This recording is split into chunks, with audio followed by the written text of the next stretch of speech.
Weren't these old definitions just a product of patriarchal thinking? No, that's not correct, although that claim is often made.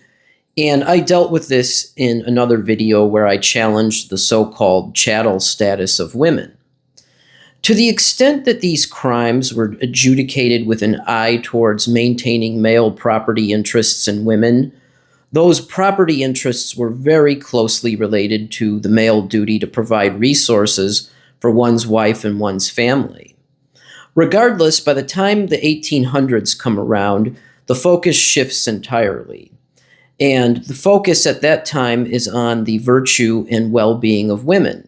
And that's why you have organizations like the New York Female Moral Reform Society pushing for the criminalization of seduction. And I'll talk about the crime of seduction in another video.